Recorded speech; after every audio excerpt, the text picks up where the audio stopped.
Good morning, Eco Family. I hope you're having a wonderful coffee and or tea. Welcome back to the Conservation Coffee.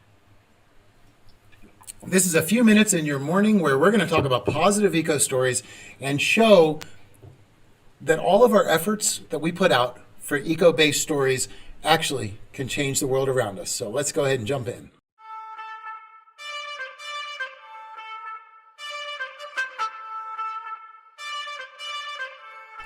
All right, well, here we go. So today I'm very excited. We have a couple great stories to talk about. Real quick, before we do talk about them, since you're watching this on my YouTube, please make sure you subscribe and please make sure to click the little bell. That means that you'll get a notification every time that I upload a video or go live. And as you know, there's never a shortage of things to talk about. I have a bunch of new videos coming out, and your support will lend a lot of help for us to get into Facebook's algorithm. Currently, they just don't really promote our type of topics, and we want to change that. So show them that this matters to you. Please subscribe. Please get your friends to subscribe. Please leave comments down here on the YouTube video, and that will show them that what we do, that people care, that you want us to continue to do this. So I have two great stories. These are very positive stories to start your day off with.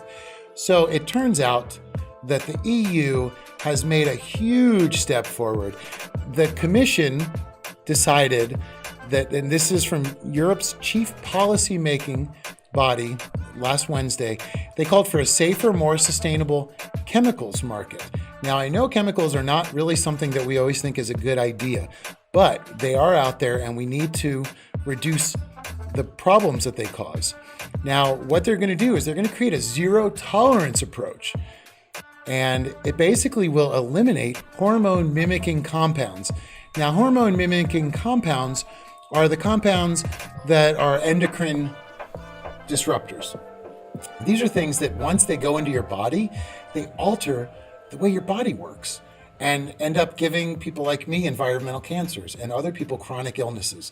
So if we can stop one thing in the world, these would be the chemicals to stop. Now, according to the European Commission, BPA,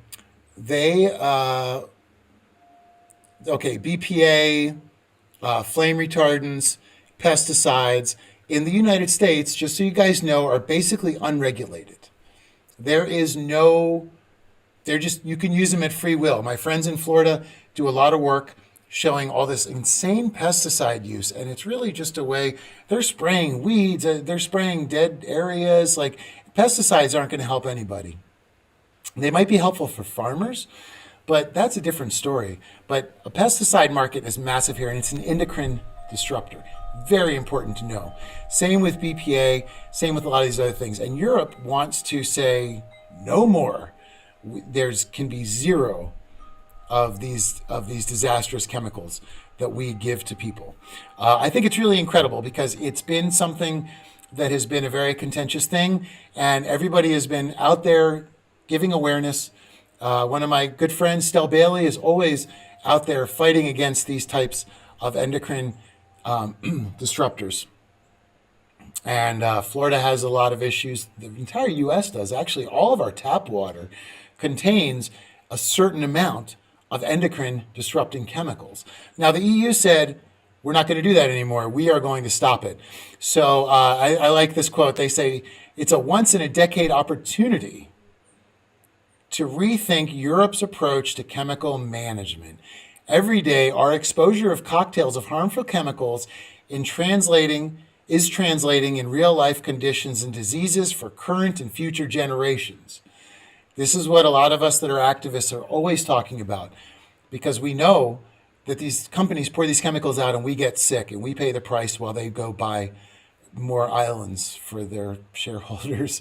There needs to be a happy medium somewhere. We don't want the companies to shut down, but we don't think that we should be paying the price with our health. And we certainly should not be allowing unborn children to pay the price of our ignorance and our lack of doing anything. So years and years and years of information, scientific work, and activism has led to this, and this is exciting. It's only going to be in the EU, and again, I want to put a picture of the EU up for my friends that aren't 100% sure who's in the EU these days. Is this an old photo? I can't see if the UK's in there. This might need to be updated.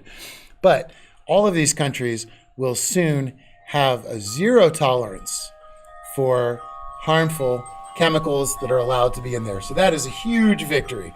Now, let's bring a victory back closer to my personal backyard in the US. This is something that we really need to celebrate.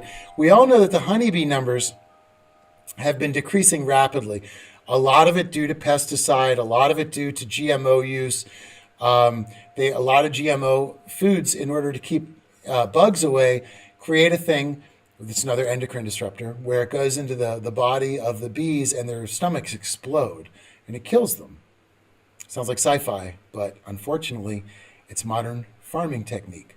So this is great news. People have been stepping up, fighting for the bees, and I am happy to say that there is a 14% national increase in the bee populations. Isn't that cool? I was looking, and 73% increase of the colony numbers since 2018 in, let's see, where is this? Maine.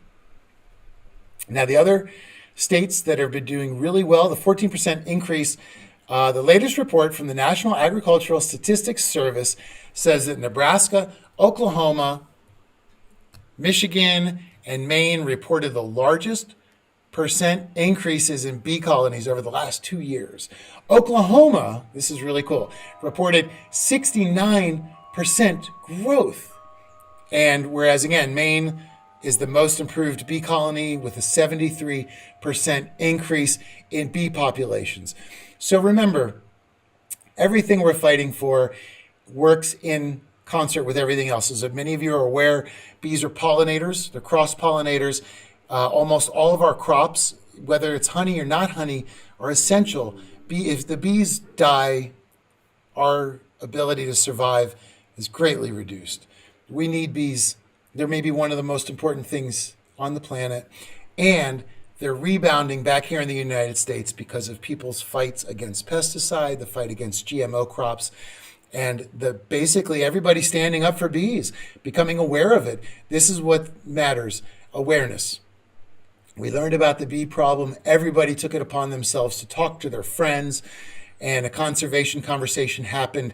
And here we are 2 years later, and the colony numbers are rising, the bee populations are rising. So something to celebrate this morning. Anyway, there we go, guys. I just wanted to have a quick coffee conversation and talk to you guys about these amazing things that we can do as a culture together as we fight for a better future. And all that requires is some unity, some education, and some activism. And sometimes activism can be as simple as having a conservation conversation with your friend that didn't know about bees. And, I grew up afraid of bees. And so my only knowledge of them is just, whoa, watch out. I'm terrified and freak out when they're near me. Bees are so important. They're so critical to our survival. They're critical to the world's survival. And because of our activism, they're coming back. So great news all around. The EU wanting to stop allowing so many poisonous chemicals that are causing health problems, chronic illnesses, cancers, and other forms of issues for children and adults around the world, as well as the bee populations on the rise. So let's celebrate our victories. They're far and few between, but we love to get together in the mornings and discuss them. So everybody have a wonderful day out there. Remember that your voice matters, what you think matters, your conversations that you have with everybody matters. And it is our world. Let's talk about it.